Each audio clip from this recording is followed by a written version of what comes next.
वैसे तो ये टॉपिक फंडामेंटल्स ऑफ नर्सिंग का है, लेकिन हो सकता है आने वाले कुछ सालों में HEC की मदद से इसको पाक स्टडी में इंक्लूड कर दिया जाए। तो जैसे ही आप पाकिस्तान में किसी नर्सिंग कॉलेज में एडमिशन लेते हैं तो वहाँ पे हर सब्जेक्ट में एक टॉपिक आपको रिपीटेडली पढ़ाया जाएगा with the title roles of a nurse. Nurse is educator, nurse is communicator, nurse is advocate, teacher, counsellor, manager, leader, delegator, researcher, innovator. बंदा कहता है मैं यहाँ पे नर्स बनने आया हूँ, मुझे न्यूटन वाली फीलिंग आ रही है, बस हमारी क्लासें जो है ना वो किसी दरख्त के नीचे होनी चाहिए। तो एक नई RCT रिसर्च हुई है जिसमें तमाम पार्टिसिपेंट्स को विदाउट एनी पार्टिसिपेटरी बायस रैंडमली सिलेक्ट किया गया है and with the most robust analytical tool possible use करने के बाद कुछ नए रोल्स ऐड कर दिए गए हैं। So if you are a nurse and you performing your skills anywhere in the hospital in Pakistan, then it's very important for you to learn these roles. So let's start. Surgery ward के room number 30 का AC काम नहीं कर रहा, ventilator की cables में current नहीं है, सिरिंज पंप ऑन नहीं हो रहा, पेशेंट के फ़ोन का चार्जर काम नहीं कर रहा, call the nurse, nurse is electrician. ICU के रूम नंबर 3 का सिंक लॉक्ड है, call the nurse, nurse is a plumber. Patient ordered some food and there is no salt, call the nurse, nurse is a cook. Somebody dropped the thermometer on the floor and mercury spilled over या blood spill हो गया है, call the nurse, nurse is a housekeeping। पिछले 3 घंटों से 3 physiotherapist, lady physiotherapist से एक patient की चेस्ट फिजियोथेरेपी नहीं हो पा रही, why? They can not lift the patient up, call the nurse, nurse is a body builder. पिछले 6 साल से फार्मेसी के पास कोई ट्रांसपोर्टर नहीं है and nobody dispense the medicine from last night, call the nurse, nurse is a pharmacy aide। Patient is a Turkish, nobody knows his language, call the nurse, nurse is a translator। So इसके अलावा भी बेतहाशा roles हैं जो nurses perform कर रहे हैं, but they never get rewarded. क्या उनको इन तमाम रोल्स की सैलरी मिल रही है? और वो जो रोल्स हैं जो वो लिटरेचर में पढ़ते हैं, जो उनको थ्योरी में पढ़ाया जाता है या कॉलेजेस में पढ़ाया जाता है, जिसका मैंने शुरू में जिक्र किया था, क्या वो रोल वो प्ले कर रहे हैं हॉस्पिटल्स के अंदर, या ये सिर्फ ये रोल्स प्ले कर रहे हैं?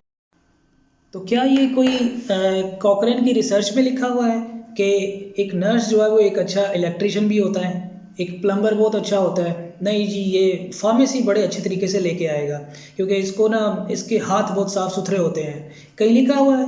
क्या हम कोई ऐसी गाइडलाइंस यूज़ कर रहे हैं जहाँ पे लिखा हुआ है कि आप एक नर्स जो है वो एक बहुत इंपॉर्टेंट कुक है, शेफ़ का मतलब एक सू शेफ़ है, कहीं लिखा हुआ है? हम गाइडलाइंस फॉलो कर रहे हैं, नाइस गाइडलाइंस फॉलो कर रहे हैं जी। हम रिसर्च लेते हैं, कॉकरेन से ले रहे हैं या कनाडा से किसी जगह से ले रहे हैं, हम नेदरलैंड की रिसर्चेस पढ़ रहे हैं, अमेरिका की पढ़ रहे हैं, US से, हवाई, लेकिन हमारी जो प्रैक्टिस है वो इथोपिया वाली।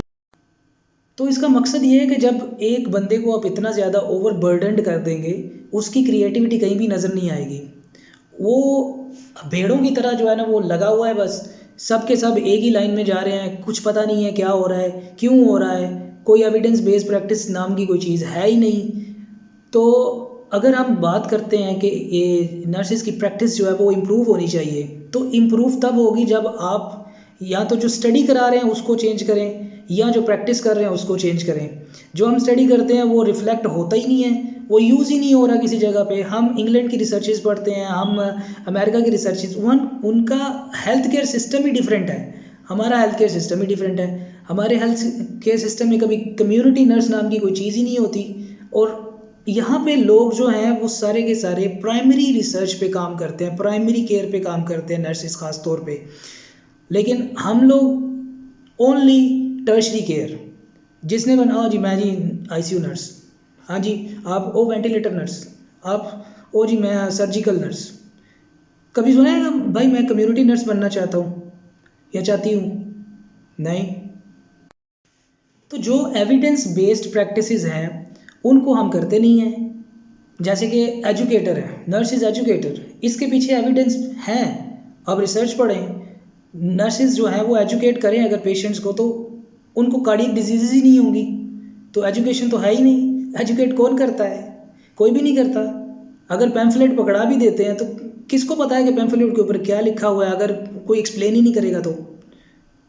फिर उसके बाद नर्सिस रिसर्चर हैं, नर्सिस इनोवेशन तो हम कभी देखते नहीं है। न्यूटन कौन बनना चाहता है यहाँ पे? इनोवेशन का मतलब है आप क्रिएटिविटी शो करें अपने फील्ड के अंदर। नर्सिस की क्रिएटिविटी निकलती है ओनली IND के ऊपर, इंटरनेशनल नर्सिस डे के ऊपर, जिसमें उन्होंने ज़्यादा से ज़्यादा क्रिएटिव, अगर वो कोई बंदा होगा उनके अंदर, कोई बंदी होगी, वो क्या बनाएंगे, ड्रिप के साथ कोई हैप्पी नर्सिस डे लिख देगा कोई, या ड्रिप के अंदर कोई बत्तियाँ डाल देंगे, सिरिंज के ऊपर कुछ लिख देंगे। तो मतलब हमारी क्रिएटिविटी जो है वो सिरिंज, ड्रिप या मेडिसिन या टैबलेट, इससे ऊपर जाती ही नहीं है। क्या आपने कभी देखा किसी नर्स ने पाकिस्तान के अंदर कोई मैगजीन में, हेल्थ मैगजीन के अंदर कोई आर्टिकल लिखता हो? नो। कोई स्पेशल काम करता हो जिससे जो मीडिया में आता हो? नो। कभी देखा है मॉर्निंग शो में हमारे किसी नर्स को बुला के उन्होंने इंटरव्यू किया हो? नो। बाकी मैनेजमेंट के पास हमेशा नर्सिस के लिए एक सेंटेंस होता है, तो जो जैसे ही कोई बड़े बड़े दिन आते हैं, जैसे आर्थोपीडिक डे आ गया, WHO का कोई डे आ गया या कुछ, तो उसके ऊपर लिख देते हैं कि नर्सिस रीढ़ की हड्डी, रीढ़ की हड्डी, रीढ़ की हड्डी।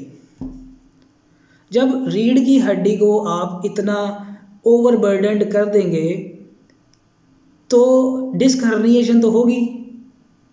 When your spinal column is not working properly, then you cannot have a single movement.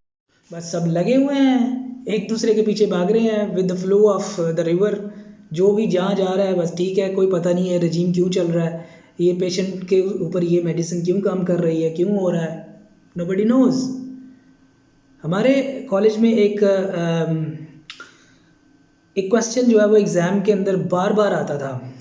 जब भी कोई भी आप एग्ज़ाम दे लो तो एडल्ट नर्सिंग में एक क्वेश्चन हमेशा वहाँ पे होता था, you are a charge nurse, you received a patient, patient got hydration, hypokalemia, hyperglycemia, hypoglycemia, तमाम जहान के symptoms, and you are a charge nurse there, what would you do? Options, you will correct dehydration first, you will start IV first, you will provide certain drug, and you will call the doctor। and to surprise you all, हमेशा answer जो है वो to call the doctor। अगर doctor को ही बुलाना है तो आप 5 साल की ये प्रैक्टिस क्यों करवा रहे हैं, 5 साल की डिग्री क्यों करवा रहे हैं, वाई? तो उसका आंसर भी सिंपल है, क्योंकि करना तो कुछ है नहीं। जो एविडेंस बेस्ड रोल्स हैं जैसे कि एजुकेटर, कम्युनिकेटर, रिसर्चर, इनोवेटर, ये सब सारी चीज़ें हैं, ये तो करनी है नहीं किसी ने। करना क्या है, प्लम्बर बनना है, इलेक्ट्रिशियन बनना है, कुक बनना है, या फॉलोअर बनना है। सबसे बड़ा ये है फॉलोअर बनना है, ठीक है ना। जो एक डॉक्टर साहब बोल रहे हैं आपने वो करना है, and you don't have any bloody confidence and bloody right to ask why।